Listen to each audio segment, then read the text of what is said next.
Hello everyone, this is Sunil Jangra, your physics educator. Welcome to the channel. तो कैसे आप सब? आई होप सभी अच्छे होंगे से पढ़ रहे होंगे। तो बेटा अभी हम करने वाले हैं क्लास 12 फिजिक्स का जो 10वां चैप्टर है वेव ऑप्टिक्स, उसके एमसीक्यू।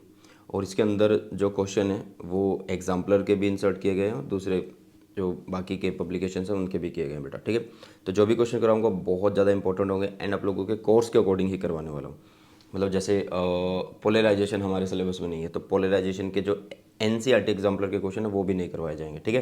तो सिर्फ वही करवाए जाएंगे जो आप लोगों के कोर्स के अंदर है। तो अभी बारी है चैप्टर नंबर 10 वेव ऑप्टिक्स की। Multiple choice question class 12 physics के लिए, और बोर्ड एग्जाम पता ही है तुम्हें, अभी तो बहुत सिर पर है।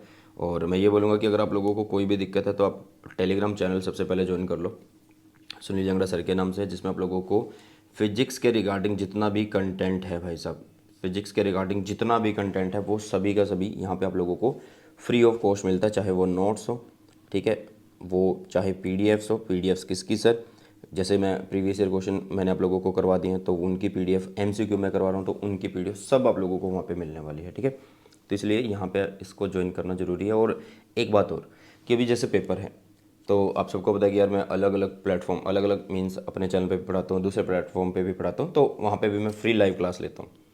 तो पेपरों के टाइम में यार फ्री लाइव क्लास कोई तुम्हारी अभी मिस ना हो। अभी 5-6 दिन 10 दिन में तुम्हारे फिजिक्स का एग्ज़ाम हो जाएगा, तो वो क्लासें मिस ना हो। तो इसलिए यहाँ इसको ज्वाइन करें क्योंकि इसमें सारे लिंक आएंगे, फ्री ऑफ कॉस्ट होंगे, ठीक है। चलिए आगे बढ़ते हैं।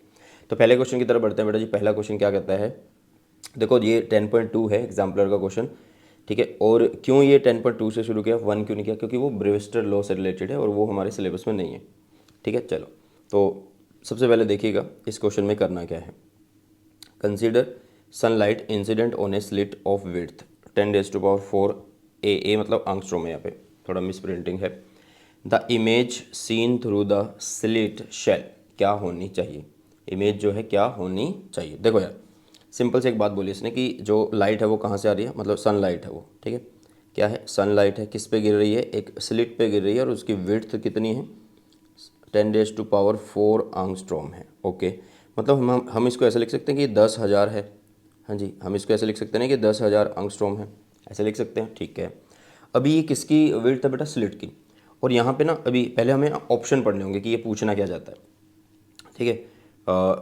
The image seen through the slit shall क्या होगी? Be a fine sharp slit white in colour at the centre, okay. A bright slit white at the centre diffusing to zero, ठीक है। बाकी चीज़ें मैं बाद में पढ़ रहा हूँ, ये मतलब आगे की तरफ आगे देखते हैं। A bright slit white at the centre diffusing to region. अगले वाले जो ऑप्शन है उसके अंदर भी डिफ्यूज का एक नाम आया हुआ है। तो सबसे पहले तुम्हें पता होना चाहिए कि डिफ्यूज्ड क्या है। ये जो डिफ्यूज्ड है या डिफ्यूजन है, इसका मतलब यार डिफ्रैक्शन की ही बात कर रहा है। किसकी बात कर रहा है? डिफ्रैक्शन की। तो इन तीनों के अंदर एक टर्म है कि यार ये तीनों option B C and D ये डिफ्रैक्शन के ऊपर डिपेंड करते हैं। तो क्या डिफ्रैक्शन यहाँ पे होगा?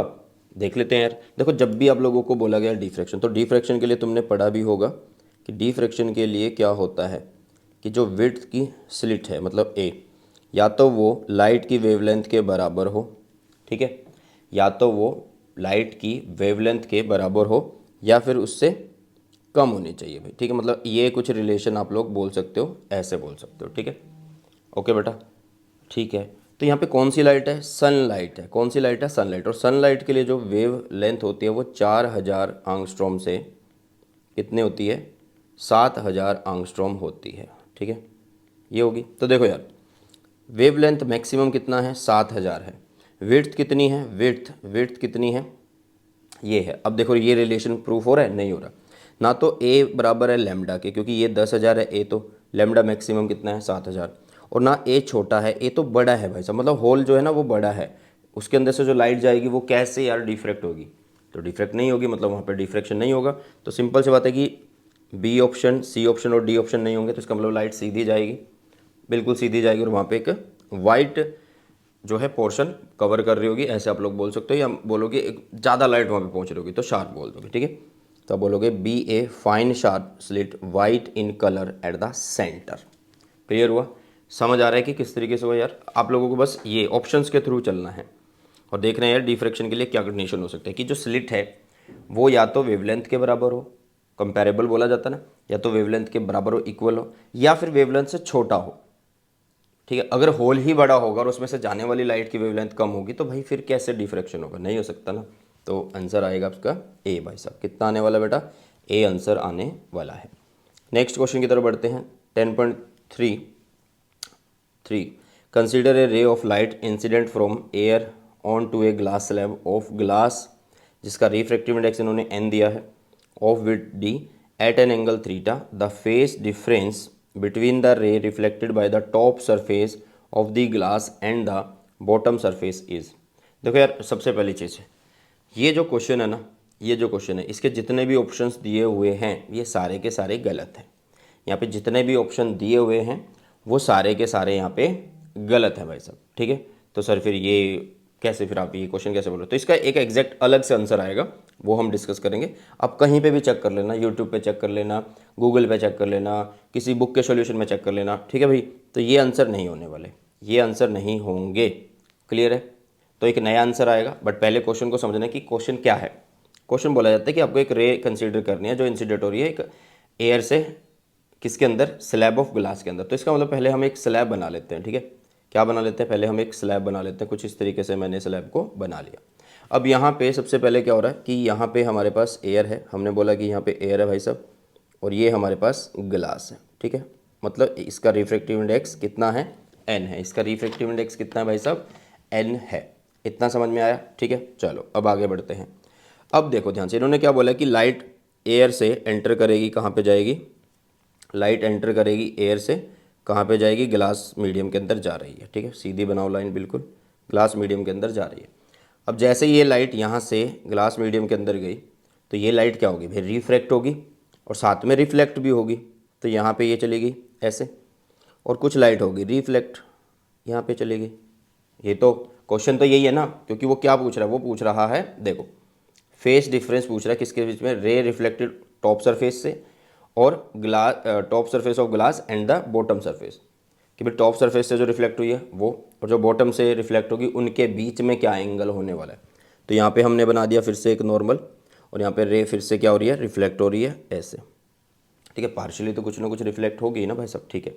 तो कहने का मतलब हमें इनके, इसके बीच में निकालना है फेस, कि भाई ये जो रेज रिफ्लेक्ट हुई है ना, ये इनके बीच में फेस क्या है, ठीक है। चलो यार निकाल लेते हैं। देखो अगर ये एंगल आई है तो मैं इसको एंगल आर बोल सकता हूँ, ठीक है। और इसको नीचे की तरफ कर लो क्योंकि ये हमारे काम आने वाला है, ओके। और ये वाला एंगल भी कितना हो सकता है, ये भी जो है भाई, अगर ये एंगल आर है तो इसको भी मैं क्या बोल सकता हूँ, एंगल आर बोल सकता हूँ। और इवन ये एंगल को भी मैं आर बोल सकता हूँ, क्योंकि उतने ही एंगल पे रिफ्लेक्शन होगा। सिंपल है यार, क्या ही दिक्कत है, उतने ही एंगल पे रिफ्लेक्शन होगा ना। क्योंकि देखो अगर हमने ये लाइन लगाई और ये एक लाइन लगाई, तो यहाँ पे अगर आर है तो यहाँ पे भी आर होगा, और रिफ्लेक्शन उतने पे ही होगा, रिफ्लेक्शन उतने पे ही होगा।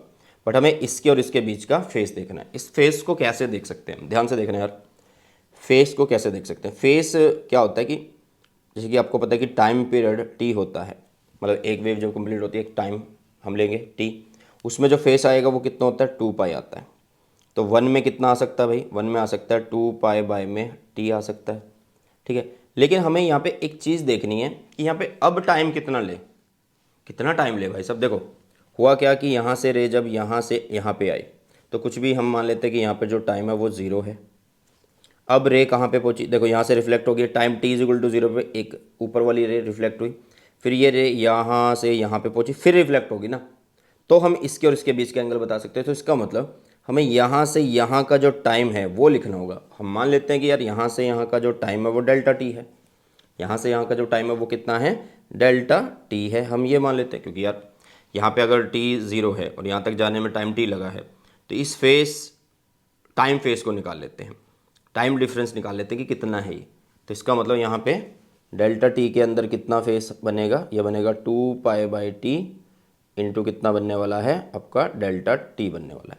तो ये फेस, मतलब ये फेस है, ये फेस बनेगा आप लोगों के पास, ठीक है बेटा। तो ये फेस हमें निकालना है 2 पाई/t और डेल्टा टी करके, ठीक है। समझ में आ रही हैं चीज़ें, येस और नो? फटाफट से एक बार सभी बच्चे मुझे बता दो यार, फटाफट से एक बार बता दीजिए। चलो अब हम सबसे पहले क्या करते हैं, सबसे पहले हम डेल्टा टी को निकालते हैं। इसको निकाल लेते हैं, किसको निकालते हैं, डेल्टा टी को निकालते हैं। तो डेल्टा टी को मैंने निकाला, डेल्टा टी कैसे निकलेगा। अच्छा क्वेश्चन को थोड़ा सा और देख लेते हैं। इसमें विड्थ भी बोली हुई है डी बोली हुई है भाई साहब विड्थ, तो विड्थ हो गई इसकी कितनी, डी हो गई। थोड़ा सा बड़ा क्वेश्चन रहेगा भाई साहब, ये थोड़ा सा बड़ा क्वेश्चन रहेगा, तो इसलिए इस क्वेश्चन को पूरा ध्यान से समझना, और मैं भी बिल्कुल आराम से समझा रहा हूँ क्योंकि बाकी क्वेश्चन बिल्कुल आराम से हो जाएंगे, ये क्वेश्चन पे थोड़ा सा दिमाग लगाना पड़ेगा, ठीक है। अगर मान लो मैं इसका नाम ए रख दूँ, इसका नाम बी रख दूँ और इसका नाम सी रख दूँ, तो ये तो एंगल कितना भाई 90 डिग्री, ठीक है। तो अगर मुझे डेल्टा टी निकालना है, अगर मुझे ये टाइम डेल्टा टी निकालना है, तो इसका मतलब क्या है कि इसका मतलब तो ये होगा कि आप लोग यहाँ का डिस्टेंस लिखोगे, ठीक है, ये डिस्टेंस कितना है ए बी, और साथ में लिखोगे वेलोसिटी या स्पीड लिखोगे एयर की, और वो किसके अंदर है, ग्लास के अंदर है, तो उसको लिख दो आप ग्लास के अंदर, क्योंकि यार यहाँ तो डेंसर मीडियम है ना, तो ये ग्लास है, तो ग्लास के अंदर की स्पीड लिख दी, ठीक है, हो जाएगा। अब ध्यान से देखना कि ए बी कैसे निकल सकता है, ये ए बी कैसे निकल सकता है, ये ए बी निकल सकता है यार इस ट्रायंगल से, ठीक है। अगर ये एंगल आर है तो यहाँ पे ये परपेंडिकुलर हुआ और ये हाइपोटेनियस हुआ, ठीक है। ये एंगल अगर आर है तो इसके सामने ये परपेंडिकुलर, ये हाइपोटेनियस, और हमें निकालना है ए बी, तो क्यों ना हम कोस निकाल लें यहाँ से, ठीक है। तो हमने यहाँ से कोस निकाला, कोस आर क्या होगा, हाँ जी, बेस कितना है ए सी। सर यहाँ पे साइन क्यों नहीं लिखा, भाई देखो अगर साइन लिखते हो तो अब ये सी बी लिखोगे, तो सी बी की वैल्यू नहीं पता, बट कोस अगर हम निकाल रहे हैं तो ए सी की वैल्यू हमें पता है, जो कि कितनी है डी है, तो यहाँ पे आ गया डी, हाइपोटेनस कितना है ए बी है, तो मतलब ए बी की वैल्यू कितनी आ गई है, ए बी की वैल्यू आ गई है डी अपॉन में कोस आर आ चुकी है। तो टी की वैल्यू कितनी होगी, डेल्टा टी की वैल्यू हो गई है ए बी मतलब डी बाय में कोस आर, और साथ में वेलोसिटी ऑफ गिलास, मतलब वेलोसिटी इन गिलास, ठीक है। अभी हम दो बदलाव करने वाले हैं, छोटे छोटे दो बदलाव करेंगे। देखो अभी तुम्हें पता है कि रिफ्रैक्टिव इंडेक्स ग्लास का दिया हुआ है एन, तो आप इसको लिख सकते हो सी बाय में वी जी लिख सकते हो भाई, क्योंकि वेलोसिटी यहाँ पे सी, सॉरी यहाँ पे जो स्पीड है लाइट की वो सी है, यहाँ पे मीडियम में जी लिख दी हमने वी जी, ठीक है। तो उसको हमने n is equal to c by g लिख लिया, तो यहाँ से हम एक तो निकाल लेंगे किसको, वी जी की वैल्यू को, वी जी की वैल्यू होगी सी बाय में एन, कितनी होने वाली है, सी बाय में एन होने वाली, ठीक है। इसका मतलब delta t is equal to हो गया डी कोस आर, और सी बाय में एन, एन चला गया ऊपर, एन चला गया ऊपर, इतनी चीज़ें समझ में आ गई होंगी, ठीक है। अब देखो ना, हम और सिंपल करते जाएंगे चीज़ों को, क्या करते जाएंगे, और सिंपल करते जाएंगे चीज़ों को, और तुम्हें और ज़्यादा अच्छे से क्लियर होगा सब कुछ, ठीक है। तो अभी हम सबसे पहले यहाँ पे अगर देखें, अगर मुझे यहाँ पे यहाँ पे कुछ ना कुछ अगर एंगल है जिसको हम आई बोल रहे हैं, या कुछ भी नाम दे सकते हो आप, इसको थीटा भी बोल सकते हो, ठीक है। पहली बात तो हम कोस आर को क्या लिख सकते हैं, देखो यार तुमने पढ़ा होगा sine square r plus cos square r is equal to है 1। तो अगर मुझे कोस स्क्वायर आर निकालना तो मैं लिखूंगा 1 माइनस साइन स्क्वायर आर, और अगर मुझे कोस आर निकालना तो मैं लिखूंगा 1 माइनस साइन स्क्वायर आर, और उसका क्या कर दूंगा, अंडर रूट कर दूंगा, ये कर सकता हूँ। तो इसका मतलब मैं कोस आर की जगह ये लिख दूंगा, ठीक है। चलो आगे बढ़ते हैं और एक स्लाइड को और ऐड कर लेते हैं, ठीक है। थोड़ा सा बड़ा रहेगा ये क्वेश्चन, मैं बार बार बोल रहा हूँ, बट समझ में आएगा, बिल्कुल बढ़िया तरीके से समझाने वाला हूँ यार, ठीक है। कोई भी रट्टाफिकेशन नहीं है यहाँ पे कोई भी, ठीक है। अब ध्यान से देखना कि भाई यहाँ पे जो आप लोगों के पास कोस आर आ गया है उसकी वैल्यू रख देते हैं, ठीक है यार, कोस आर की वैल्यू रख देते हैं, जो कि क्या होगी, delta t is equal to n d upon cos r is under root में 1 माइनस साइन स्क्वायर आर ही होगा ना, और साथ में यहाँ पे सी, ठीक है। चलो इतना भी समझ में आ गया, बिल्कुल मैथ्स के स्टेप्स करते जा रहे हैं। अब तुम्हें पता है कि अकॉर्डिंग टू स्नेल्स लॉ क्या होने वाला है यहाँ पे, अकॉर्डिंग टू स्नेल्स लॉ, ठीक है, स्नेल्स लॉ। अच्छा देखो यार एक और चीज़ कि यहाँ पे ना थीटा की फॉर्म दे रखी है हर एक जगह, आई नहीं दे रखा, तो इसलिए हम क्या करेंगे ना, यहाँ पे ये आई को थीटा ही मान लेते हैं, ये को थीटा ही मान लेते हैं, ठीक है। चलो अब स्नेल्स लॉ के अकॉर्डिंग हम लिखें तो लाइट कहाँ से जा रही है, एयर से ग्लास में जा रही है, तो आप लिखोगे एन साइन थीटा बाय में कोस आर, क्योंकि सॉरी साइन थीटा अपॉन में sine r, sorry sine r, ठीक है। चलो यहाँ पे हुआ।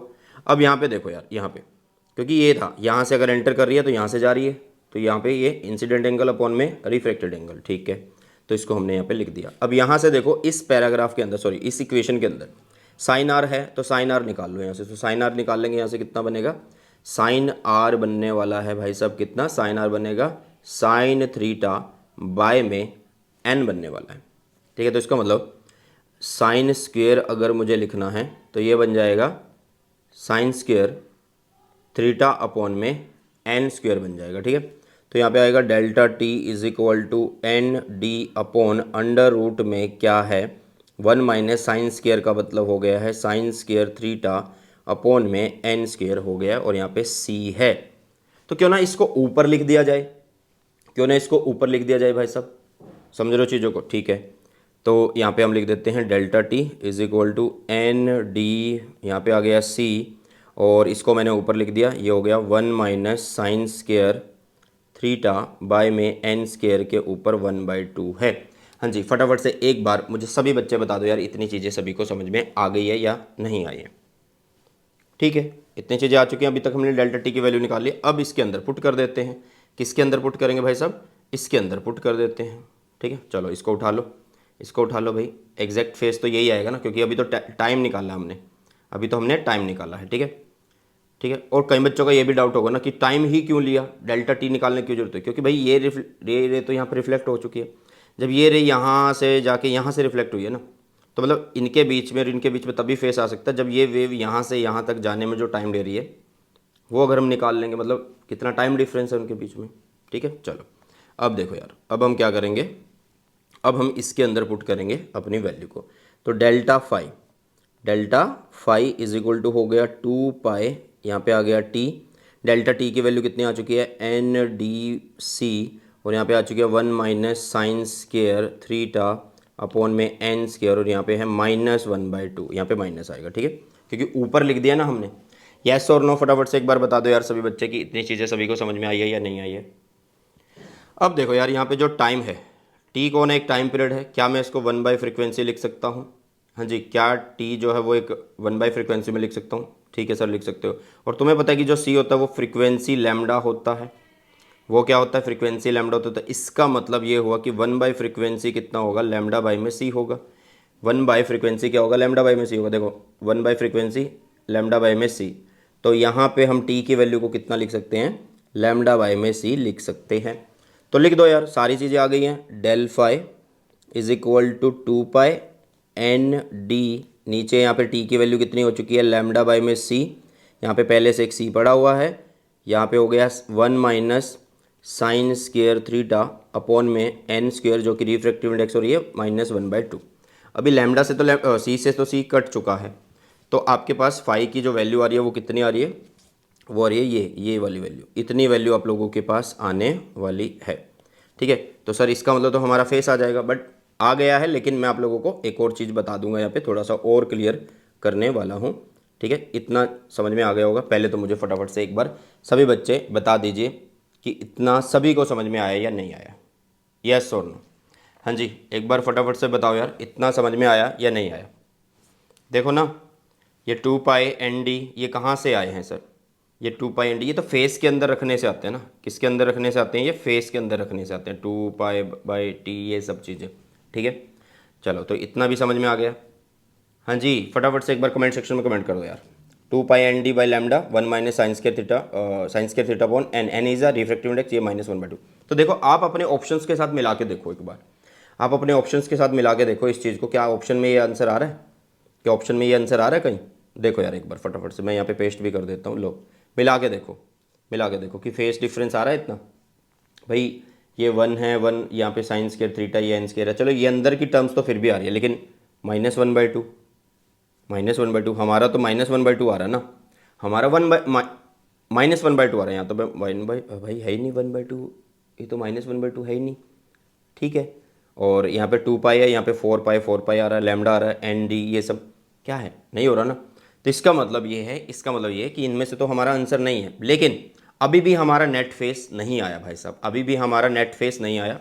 देखो नेट फेस क्या होगा, डेल फाई क्या होगा, डेल फाई नेट क्या होने वाला है, जो हमने निकाल दिया वो तो है ही है भाई साहब। देखो होता क्या है कि जब भी रे किसी चीज़ पे रिफ्लेक्ट करती, अरे मैं तो बिल्कुल लास्ट में आ गया हूँ। देखो यहाँ से जो रे आई यहाँ से रिफ्लेक्ट होगी, और एक यहाँ से आई यहाँ से रिफ्लेक्ट होगी, तो हमने इसके और इसके बीच का तो निकाल दिया है भाई, इसके और इसके बीच का तो निकाल दिया है। लेकिन एक चीज़ का याद रखना कि जब भी कोई वेव या रे मैं बोलूँ, वैसे तो वेव ही बोलना चाहिए, जब भी कोई वेव किसी सरफेस पे पड़ती है, ठीक है, तो वो वापस हो जाती है। मतलब ऐसे देखो, अगर ये ऐसे बनाया मैंने, ये इस पे पड़ रही है तो ये ऐसे ऐसे, ये थोड़ा सा गलत बन गया है, मान लो ऐसे है तो ऐसे, मतलब उस वेव का खुद का भी रिफ्लेक्शन हो रहा है कि भाई यहाँ से जो वेव आई ना उसका खुद का भी रिफ्लेक्शन हो रहा है, और वो कितने पे हो रहा है, वो पाए पे हो रहा है। भाई एक तो यहाँ से यहाँ की वजह से डिफरेंस हुआ, वो हमने निकाल लिया। एक ऑलरेडी अंडरस्टूड होता है कि जब भी वेव किसी के ऊपर फॉल कर रही है ऐसे, ठीक है, किसी सरफेस पे फॉल कर रही है, तो वहाँ पे जो रिफ्लेक्शन होता है ना, मतलब ऐसे बोलते हो कि ट्रफ ट्रफ रिफ्लेक्ट होता है, क्रस्ट क्रस्ट रिफ्लेक्ट होता है, ठीक है। तो वहाँ पे हम ये बोलते हैं कि वहाँ पे पाई का डिफरेंस है, ठीक है। तो यहाँ पे इसका मतलब नेट कितना होगा, प्लस पाई होने वाला है। तो इसका मतलब आप लिखोगे यहाँ पे 2π/n/d बाय लैम्डा, यहाँ पे लिखोगे 1 minus sine square theta upon में n का स्केयर -1/2 प्लस पाई लिखने वाले हैं। हाँ जी, एक बार फटाफट से सभी बच्चे बता दो कि सर ये आ चुका है हमें। और देख लो बहुत ज़्यादा टाइम लगा इस क्वेश्चन के ऊपर, बट छोड़ने को मैं बोल भी सकता था यार छोड़ दो, लेकिन नहीं, बाई चांस अगर पेपर में आ गया फिर क्या करोगे यार, एमसीक्यू है ये तो, है ना। चलो, तो ये हुआ हमारा क्वेश्चन नंबर जो भी था। आगे बढ़ते हैं क्वेश्चन नंबर इस क्लास का, जो भी फोर्थ है या थर्ड है, जो भी। In Young double slit experiment the source is white light, मतलब यहाँ पे जो सोर्स है वो वाइट लाइट है। One of the holes is covered with red filter and another by a blue filter in this case, मतलब ये statement based question है कि कौन सी सही हो सकती है। देखो यार, पहले तो बोल दिया कि वाइट लाइट है और उसको दो डबल स्लिट है और वाइट लाइट आ रही है, एक होल को रेड से कवर करा गया है और एक को ब्लू से कवर करा गया है, ठीक है। ठीक है, तो अभी यार एक चीज़ यहाँ तो इतनी बात तो समझ में आ रही है ना कि रेड, ठीक है, और जो ब्लू है उनका जो वेवलेंथ का रिलेशन होता है वो कैसा होता है। आपने पढ़ा होगा विबग्योर, आर सबसे लास्ट में आ रहा है तो उसकी वेवलेंथ सबसे ज़्यादा होती है। तो मतलब दो सोर्स से लाइट जो निकल रही है वो अलग अलग वेवलेंथ की है, अलग अलग वेवलेंथ की हो गई भाई। तो इसका मतलब यहाँ तो इतना तो कंफर्म हुआ है कि ये कोहेरेंट नहीं है, कोहेरेंट नहीं है भाई, ये कोहेरेंट सोर्सेज नहीं है, इतना तो समझ में आ गया है ना। अब ऑप्शंस पढ़ते हैं, ये कोहेरेंट नहीं है इतना समझ में आ गया, अब ऑप्शंस पढ़ते हैं। पहला ऑप्शन बोल रहे हैं there will be alternate interference pattern. अरे भाई इंटरफेरेंस तो होगा ही नहीं क्योंकि वेवलेंथ ही अलग हो गई है, मोनोक्रोमेटिक सोर्स ऑफ लाइट थोड़ा है। उसने खुद ही तो बोल दिया एक को रेड से कवर कर रहे हैं और एक को ब्लू से कवर कर रहे हैं, तो रेड की अलग वेवलेंथ होती है, ब्लू की अलग वेवलेंथ होती है, ठीक है sir. There will be an interference, ये भी नहीं है। There shall be no interference fringe, okay. Last वाला देख लेते हैं, देयर शेल बी इंटरफेरेंस, अरे भाई सीधा सही आंसर है, क्या होगा, सी होगा, there shall be no interference fringes, interference तो होगा ही नहीं। समझ आया, बस आपका कॉन्सेप्ट आना चाहिए आपको। चलो नेक्स्ट, एक फिगर दे रखी है और बहुत बढ़िया फिगर है यार ये। इन्होंने बोला है कि फिगर 10.2, ये 10.2 फिगर है, shows a standard two slit arrangement with slit S1 S2 P1 and P2। मतलब पहले ये दिखा रहा है S1 S2 ये डबल स्लिट है, ये P1 P2 जो हैं are the two minima on either side, मतलब ये जो P1 एंड P2 ना, ये और ये मिनिमा है, ठीक है। अच्छा यार, मिनिमा का मतलब क्या होता है, मिनिमा का मतलब ये कह सकते हो तुम, इस मिनिमा का क्या मतलब हो सकता है, इस मिनिमा का मतलब तो तुम ये कह सकते हो कि जो लाइट हमें मिलेगी वो मिनिमम इंटेंसिटी की होगी, ठीक है। कैसी इंटेंसिटी की होगी भाई, मिनिमम इंटेंसिटी की होने वाली है। ये बोल सकते हो कि हाँ सर यहाँ पे जो लाइट मिलेगी वो मिनिमम इंटेंसिटी की होगी। मतलब कई बच्चे ये सोच जाते हैं कि जहाँ पे अगर इन्होंने मिनिमा बोला है, मिनिमा पॉइंट बोला है, तो इसका मतलब वहाँ पे बिल्कुल अंधेरा होता है। जी नहीं, ऐसा नहीं होता है। इंटेंसिटी जो होती है वो बहुत कम होती है, लाइट तो फिर भी मिल रही है ना, लाइट तो फिर भी मिलती है भाई साहब हमें, ठीक है। चलो उसके बाद देखो, अभी उसके बाद देखो, P1 and P2 are the two sources minima point on either side of P, ठीक है, P के दोनों साइड पे P1 P2 है, ठीक है। Eight P2 on the screen, मतलब नीचे की बात कर रहे हैं यहाँ की, देयर इज़ ए होल, यहाँ पे हमने एक होल कर दिया है, यहाँ पे एक होल कर दिया है, and behind P2 is a second double slit arrangement, मतलब और इसके पीछे यहाँ पे एक और हमने डबल स्लिट रख दी है। डबल स्लिट कहाँ पे है, स्लिट तो ये रही ना, S3 S4 है, ठीक है, with slits S3 and S4 and A screen behind दम, यहाँ पे एक स्क्रीन रख दी है, ठीक है। तो अभी फिर से वही पूछ रहा है कि स्टेटमेंट बेस्ड कि बताओ क्या हो सकता है। There would be no interference pattern on the second screen but it would be lighted. भाई देखो यहाँ पे एक सोर्स है, ठीक है, इससे क्या हुआ है, यहाँ पे मिनिमा मिला है, यहाँ पे मिनिमा मिला है, लाइट मिल रही है, मिनिमा का मतलब मैंने पहले ही बोल दिया कि यार लाइट जो मिलेगी वो मिनिमम इंटेंसिटी की मिलेगी। इसका मतलब यहाँ से फिर से वेव निकलेगी और इन दोनों में से होके जा रही होगी, तो ये दोनों सोर्स क्या होंगे, फिर से कोहेरेंट बनेंगे और इसका मतलब यहाँ पे इंटरफेरेंस होगा। तो पहला ऑप्शन देखो क्या बोला इसने, there would be no interference, तो ये तो गलत है भाई, इंटरफेरेंस होगा, ठीक है। The second screen would be totally dark, भाई गलत है, टोटली डार्क कैसे हो सकते हैं, कुछ ना कुछ तो लाइट पहुंचेगी ना, ठीक है। There would be single bright point on the second screen, there would be regular two slit pattern on the second screen.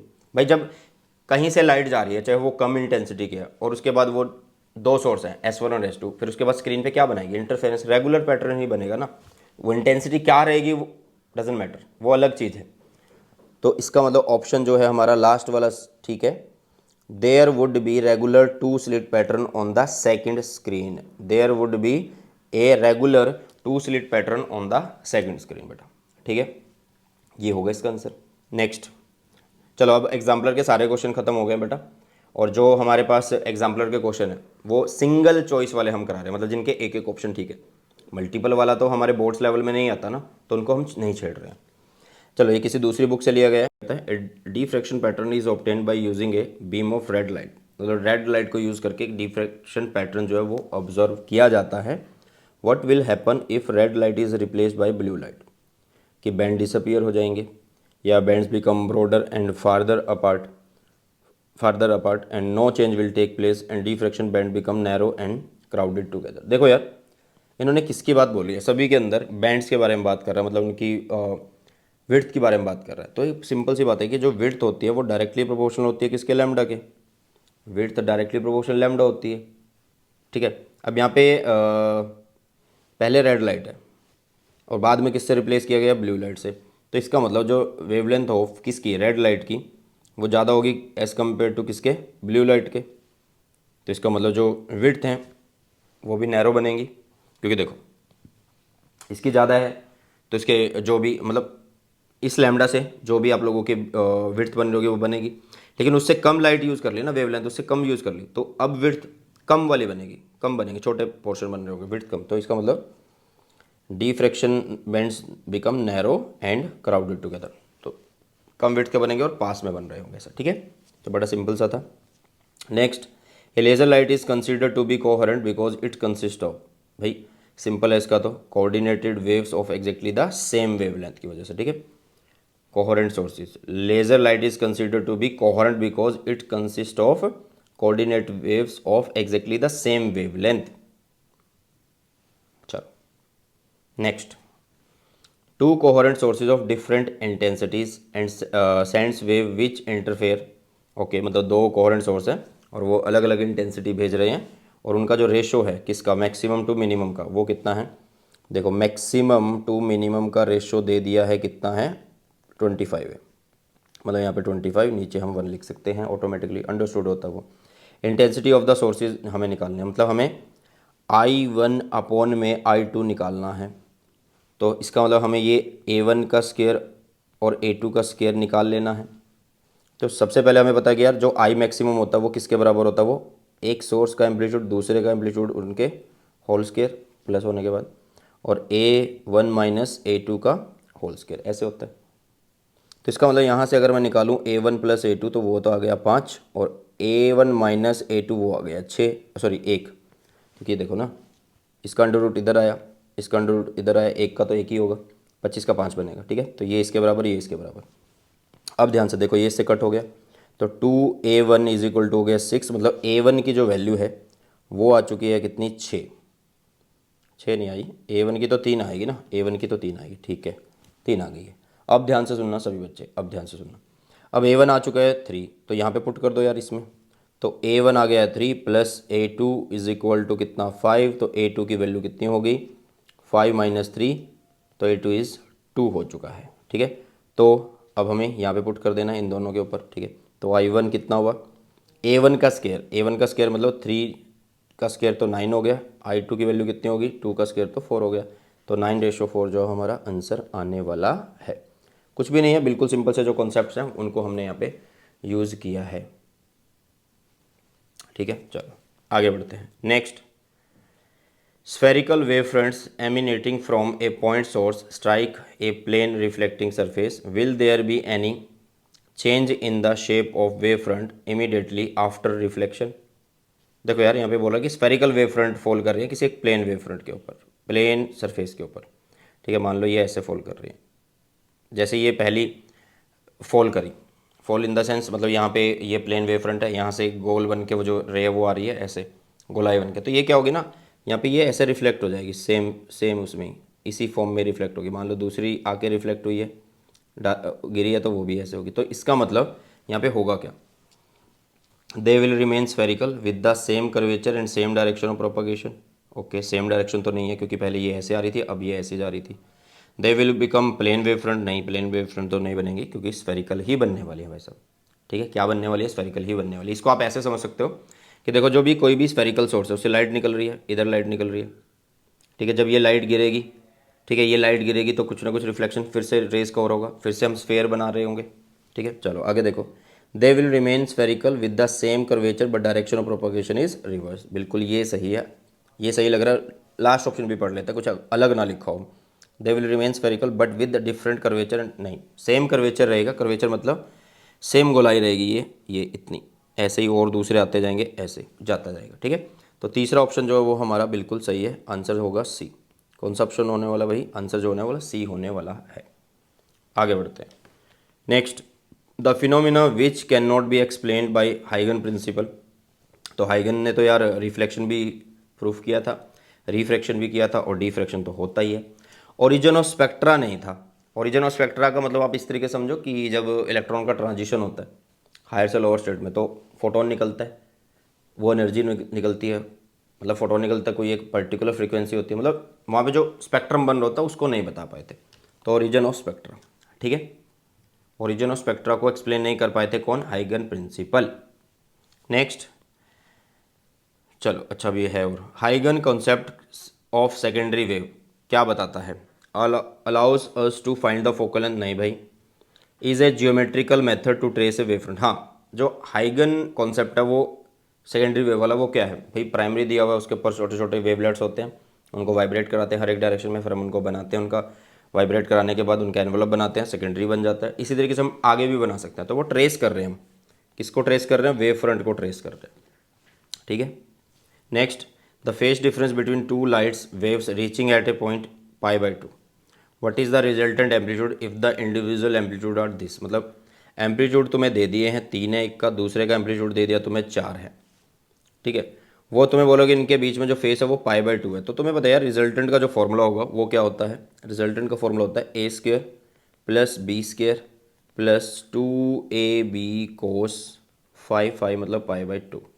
ठीक है, और ये तो हो गया 0, तो इसका मतलब यहाँ पे सिर्फ और सिर्फ क्या बच रहा है, a का स्क्वायर। a का स्क्वायर मतलब कितना, 3 का स्क्वायर प्लस यहाँ पे 4 का स्क्वायर, तो ये कितना होने वाला है, यहाँ पे 9 का स्क्वायर हो गया, यहाँ पे 16 हो गया, और ये हो गया आप लोगों के पास 25 मतलब यहाँ पे 5 आने वाला है। तो मिलीमीटर में था सब कुछ, तो आंसर होगा 5 मिलीमीटर। ठीक है, और साफ पता लग रहा है यार, 1 का 4 का स्क्वायर तो 16 हो रहा है, 3 का स्क्वायर 9 हो रहा है, 16 और 9 25 अंडर रूट होना है, क्योंकि π/2 से तो वो पिछला टर्म बिल्कुल 0 ही हो रहा है। Next, when a wave undergo reflection at a denser medium what happen to its face. अरे अभी बात करी थी ना पाई की, हमने जो बड़े वाला क्वेश्चन किया था जिस पर 10-12 मिनट लगे हमारी, उसके अंदर लास्ट में हमने पाई जोड़ा था ना। ठीक है, क्या करा था, पाई जोड़ा ना, तो जैसे कि अगर यहाँ से कोई वेव आई ऐसे और यहाँ पे कोई सरफेस है, तो ये ऐसे ही उतने ही फेस पे चलती रहती है, तो पाई का रिफ्लेक्शन होता है बेटा जी। ठीक है, नेक्स्ट क्वेश्चन की तरफ चलते हैं। The first minimum due to single slit diffraction is at 30 degree for light of wavelength this. मतलब मिनिमम की बात करी गई है, तो हम सीधा सही फॉर्मूला लगा सकते हैं यार कि a साइन थीटा क्या होता है, n लैम्डा हमने पढ़ा था। अगर फर्स्ट बोल रहा है तो इसका मतलब हम यहाँ पे सीधा सीधा सा n को उड़ा देते हैं, सीधा सीधा सा लैम्डा की बात करते हैं। और किसकी बात कर रहा है, वो क्या निकालना है, the width of the slit तुम्हें बताना है, तो इसका मतलब लैम्डा बाई में साइन थीटा निकालना है। ठीक है, तो लैम्डा की वैल्यू कितनी दे रखी है, 5000 एंगस्ट्रॉम दे रखी है, मतलब 10⁻⁻10 मीटर बनेगा यहाँ पे। ठीक है, नीचे साइन थीटा मतलब 30 दे रखा है, तो 30 यहाँ पे होता है, 30 यहाँ पे होता है, तो इसका मतलब 1 में कितना आने वाला है भाई, 2 आने वाला है। 1 में कितना आने वाला है, 2 आने वाला, तो 5000, ठीक है, इंटू 10⁻⁻10 मीटर, नीचे जो 1/2 आया वो 2 चला गया ऊपर, तो इसने क्या किया, ये बना दिया 10 बना 5 के साथ गुना होके भाई, मल्टीप्लाई होके, और 3 जीरो पहले से थी, और ये हो गया 10 - 10 मीटर। ठीक है, इस तरीके से।